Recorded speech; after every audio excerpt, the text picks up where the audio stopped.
오전 12시에 많은 참여 바랍니다.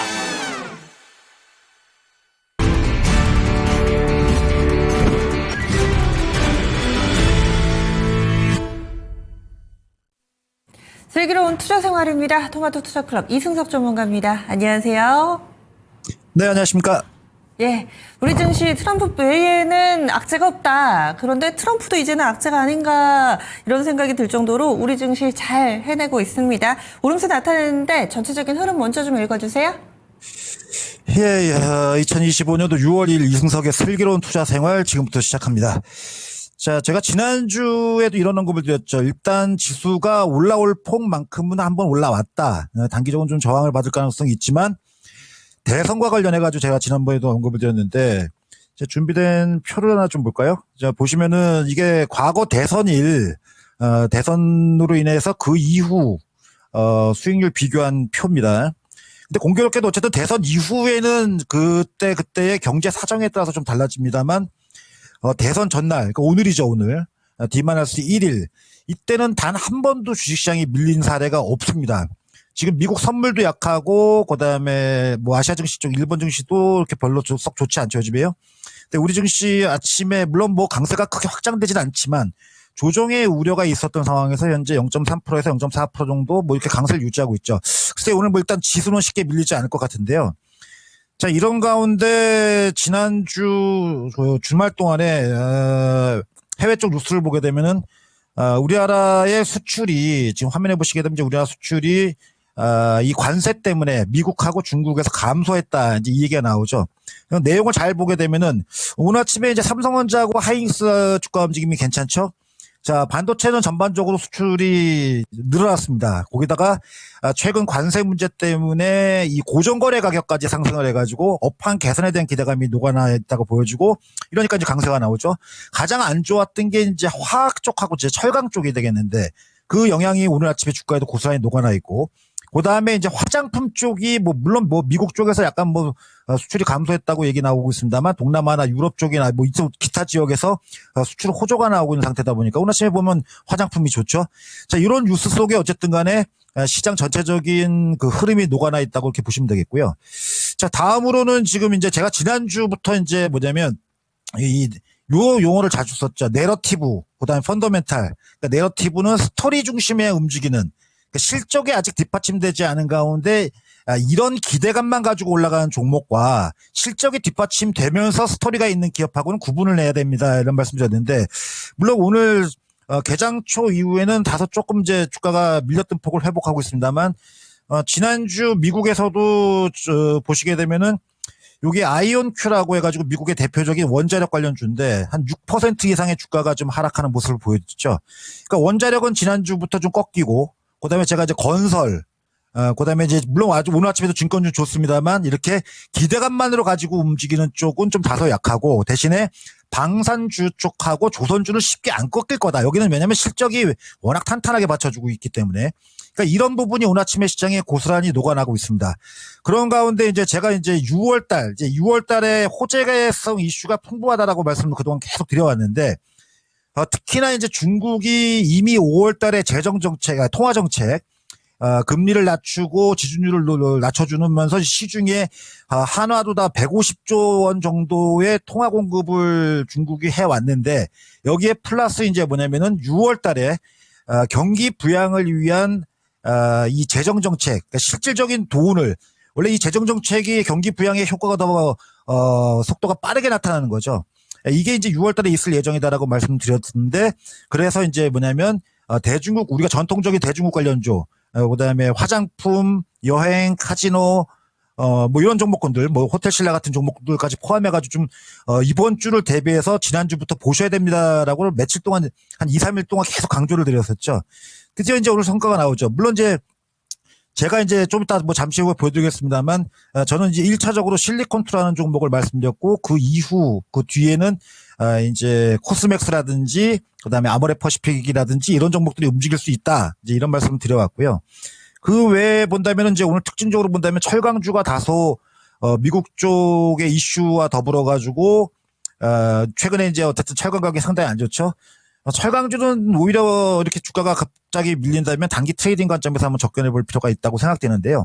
어쨌든 시장의 흐름 자체는 지난주에 제가 이 시간을 통해서 말씀드렸던 내용에서 크게 범주에서 벗어나질 않고 있죠. 지금 현재 조합주가 지수의 흐름폭이 다소 축소된다 하더라도 오늘 지수 자체가 큰 충격을 받을 가능성이 높지 않다고 보여지니까 참고하시기 바랍니다. 흐름 살펴봤고요. 그럼 슬기로운 투자 전략 어떻게 세워볼까요? 자, 일단은 슬기로운 투자 전략. 자, 이제부터 잘 들으셔야 됩니다. 우선은 지난번에도 말씀드렸다시피 제가 이 기술적 지표를 지난주에도 한번 화면을 통해서 금요일 날 이제 보여드렸었는데요. 자, 좀 볼까요?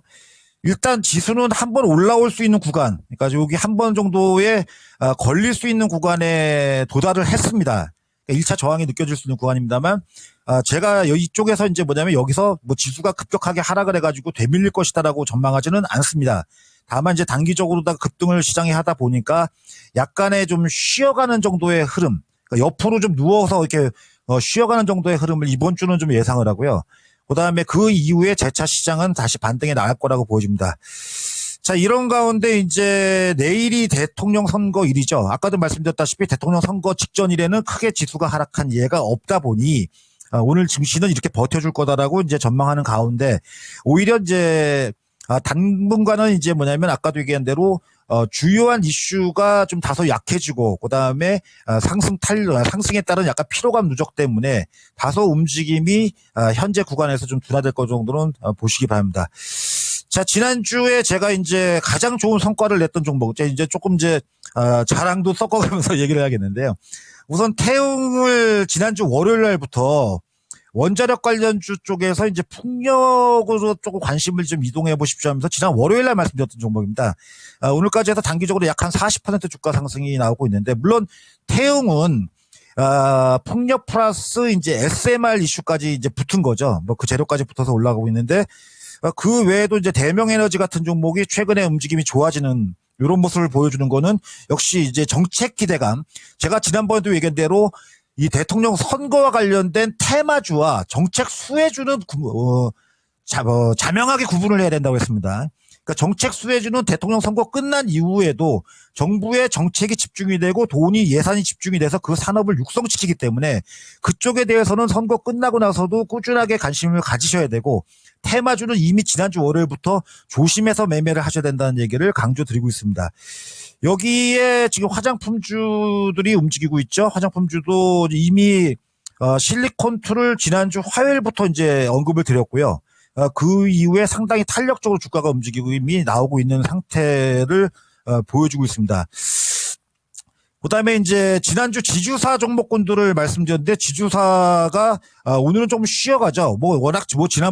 지난주에 워낙 급등을 세를 보이다 보니까 다소 쉬어가는 흐름을 보이고 있지만, 이쪽 종목들의 우리가 이제 그 흐름을 제가 좀 더 잠시 후에 설명드리겠습니다만, 지주사는 주도주가 움직이고 한 템포 뒤에서 움직이는 종목이에요. 자, 그럼 제가 이제 말씀드렸죠. 방산주 쉽게 안 꺾인다. 조선주 쉽게 안 꺾인다. 오늘 아침에 이제 현대 로템이 최근에 이제 가장 대장주 역할을 하면서 지난주에 다소 조정을 받았던 하나 에어로스페이스 다시 움직이죠. 또 조선주 중에서 지난주에는 삼성중공업이 좋았는데 오늘은 이제 HD 현대중공업 움직이죠. 이들 종목군들은 쉽게 안 빠져요. 왜? 주도주니까. 그러면 그쪽 종목들이 먼저 또 움직임을 주고 난 다음에 약간 시간 차이를 두고 지주사가 움직일 겁니다. 그렇다면 지주사가 이렇게 조정을 좀 보인다? 그럼 포트에다 넣어야 되겠죠. 자, 그 다음에 이제 한 가지 종목군을 제가 더 말씀드리도록 하겠습니다. 이제 대선이 끝나고 난 다음에 아까도 얘기 드렸다시피 정책 수혜주를 봐야 된다고 했는데, 정책 수혜주 그동안 이제 많이 말씀드렸는데, 종목을 아예 이번엔 좀 얘기를 드릴게요. 이 HMM이라고 이제 과거 구 현대상선이죠. 최근에 주가가 물론 많이 올라왔습니다만, 제가 예전에 미스터 하이닉스라고 불렸었던 때가 있었습니다. 그러니까 예전에 하이닉스가 감자 후에 6,000원대부터 하이닉스를 다시 봐야 된다. 턴어라운드주로 봐야 된다. 이런 말씀 드리면서 하이닉스를 굉장히 강조를 많이 했었던 일이 있었고, 물론 저도 20만 원까지 갈지 몰랐습니다. 10만 원은 무조건 넘어가지 않을까라고 그때 전망을 했는데 생각보다 많이 갔죠. 자, H&M도 과거의 현대상선 일대의 상황 대비해가지고 최근에 실적도 좋아지고 있고요. 여기에다가 이제 대선 후에 어떤 이슈거리가 있죠. 물론 뭐 선거 끝나고 나서 다시 한번 자세히 얘기 드리겠습니다만 이런 종목들은 좀 관심 있게 계속 보셔야 될 것 같아요. 그래서 지금 현재 시장에서 매매를 하심에 있어 가지고 뭐 여러 종목들 뭐 낙폭과대니 뭐 여러 가지 종목들을 들여다보시기보다는 몇몇 업종과 업종군과 종목을 좀 한정해서 보시는 게 지금 시장에서는 수익이 날 시장이지 전반적으로 모든 종목들이 올라오는 시장이 아닙니다. 그러니까 기존 대장주 쪽 관심 계속 가주셔야 되겠죠. 방산, 조선, 그다음에 그 실적을 등에 업은 지주사 관심 가져야 되겠죠. 물론 여기서 건설주가 조정받고 원자력주가 조정받는다면 단기적 접근이 가능하죠. 근데 이제 그쪽은 단기 트레이딩 관점이고 중국이 경기 부양책 내놓는다? 그럼 전통적인 중국 관련된 그 종목군들을 갖다 관심 갖고 이런 식으로 좀 압축하고 제한적 종목군들을 매매해도 충분히 수익이 나고요. 이들 종목군들을 벗어나게 되면 단기 급등락, 올라갔다 내려갔다를 반복하니까 수익이 안 나죠. 그러니까 시장의 흐름을 잘 타시라는 말씀을 드리도록 하겠고요. 저는 이런 흐름을 계속 이 방송을 통해서 알려드리도록 하겠습니다. 자, 여기까지 오늘 슬기로운 투자 생활이었습니다. 네, 고맙습니다. 네, 지금까지 이승석 전문가였습니다. 저희 준비한 내용 모두 전해드렸습니다. 다양한 투자 판단에 대한 도움 말씀드렸고요. 종목의 상승 하락을 보장하지는 않습니다. 오늘도 성공 투자하세요. 고맙습니다.